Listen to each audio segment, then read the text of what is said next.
പുന്നപ്രയിലെ വേലിക്കഴുത്ത് വീട്ടിൽ വി.എസ്. അച്യുതാനന്ദന് ആദരാഞ്ജലികൾ അർപ്പിക്കുന്ന ദൃശ്യങ്ങളാണ് നമ്മൾ കണ്ടുകൊണ്ടിരിക്കുന്നത്. വലിയ തിരക്ക് അവിടെ ഇപ്പോഴും തുടരുകയാണ്. സമയത്തിന് മുൻപ് തന്നെ സംസ്കാര ചടങ്ങ് പൂർത്തിയാക്കണമെന്ന നിലയിൽ ആലപ്പുഴ വലിയ ചുടുകാടിൽ അതിനുള്ള ക്രമീകരണങ്ങൾ, ചിതയൊരുക്കൽ അടക്കമുള്ള ക്രമീകരണങ്ങൾ പൂർത്തിയാക്കി കഴിഞ്ഞു. ചുറ്റും പനിനീർ പൂക്കളാൽ വി.എസ്. എന്ന് എഴുതി അവിടെ അവർ കാത്തിരിക്കുകയാണ് വി.എസിനെ അവസാനമായി കാണാൻ. ജില്ലാ കമ്മിറ്റി ഓഫീസിൽ മുഖ്യമന്ത്രി പിണറായി വിജയൻ അവിടെ കാത്തിരിക്കുന്നു. അദ്ദേഹം നേരത്തെ വീട്ടിലേക്ക് എത്തുമെന്ന് അറിയിച്ചിരുന്നു. പക്ഷേ ജില്ലാ കമ്മിറ്റി ഓഫീസിൽ അദ്ദേഹം തുടരുകയാണ്. മറ്റ് മന്ത്രിമാരും മറ്റ് രാഷ്ട്രീയ കക്ഷികളിലെ നേതാക്കളും ഒക്കെ തന്നെ വീട്ടിലെത്തി അദ്ദേഹത്തിന് അന്തിമോപചാരം അർപ്പിച്ചു. അരമണിക്കൂർ ജില്ലാ കമ്മിറ്റി ഓഫീസിൽ പൊതുദർശനമെന്നാണ് നിലവിലെ തീരുമാനം. ശേഷം പോലീസ് ഗ്രൗണ്ടിലേക്ക് കൊണ്ടുപോകും. അവിടെയാണ് കൂടുതൽ ആളുകൾക്ക് പൊതുദർശനത്തിലുള്ള സൗകര്യം ഉണ്ടാവുക. അതുകൊണ്ട് കൂടുതൽ ആളുകൾ ഉണ്ടെങ്കിൽ അങ്ങോട്ടേക്ക് വരണമെന്നാണ് പാർട്ടി നേതാക്കളും അഭ്യർത്ഥിക്കുന്നത്. അവിടെ എന്താ വിവരം അനൗൺസ് ചെയ്യുന്നുണ്ട്.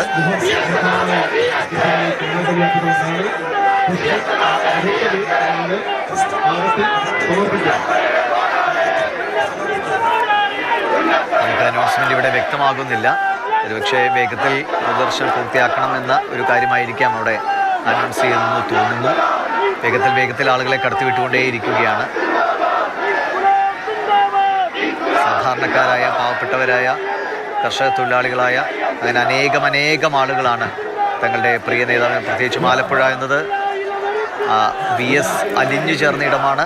വി.എസിൽ അലിഞ്ഞു ചേർന്ന ഇടമാണ് ആലപ്പുഴയും. ഇങ്ങനെ പരസ്പരം പൂരകങ്ങളായ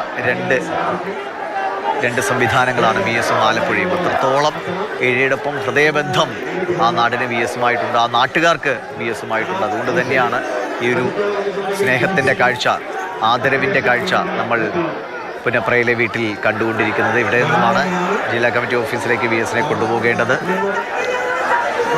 അഭിലാഷ് മോഹൻ തുടരുന്നത്. അഭിലാഷ് എന്തോ അവിടെ അനൗൺസ് ചെയ്തതായി കേട്ടു, എനിക്ക് കൃത്യമായില്ല. അതിൻ്റെ ഒരു സമയക്രമത്തെക്കുറിച്ച് പറയുകയായിരുന്നു. അതെ നിരീക്ഷ അതിവൈകാരികമാണ്. തൊണ്ട പൊട്ടുമാർ ഉച്ചത്തിൽ മുദ്രാവാക്യം വിളിച്ചുകൊണ്ട് വി.എസിനെ ഒരു നോക്ക് കാണാൻ ആളുകൾ ഇരമ്പി എത്തുകയാണ്. റെഡ് വോളണ്ടിയർമാരും പോലീസും കയറുകൾ കെട്ടി തിരിച്ച് പരമാവധി ക്രമീകരിക്കുന്നുണ്ട്. പക്ഷേ അത്ര വലിയ തിരക്കാണ്, ദൃശ്യങ്ങളിൽ കാണാമെന്ന് തോന്നുന്നു. തൊണ്ട പൊട്ടുമാർ ഉച്ചത്തിൽ മുദ്രാവാക്യം വിളിച്ചുകൊണ്ട് ആളുകൾ ഇരമ്പി വന്നുകൊണ്ടേ ഇരിക്കുകയാണ്. അവരെ കൃത്യമായി നിയന്ത്രിക്കുന്നു. ഒരാൾക്ക് 10 സെക്കൻഡ് പോലും ഈ കോമ്പൗണ്ടിൽ കഴിയാനുള്ള സാഹചര്യമില്ല. അപ്പപ്പോ മാറ്റുന്നുണ്ട്. പക്ഷെ എന്നിട്ടും ഈ ക്യൂ അവസാനിക്കുന്നില്ല.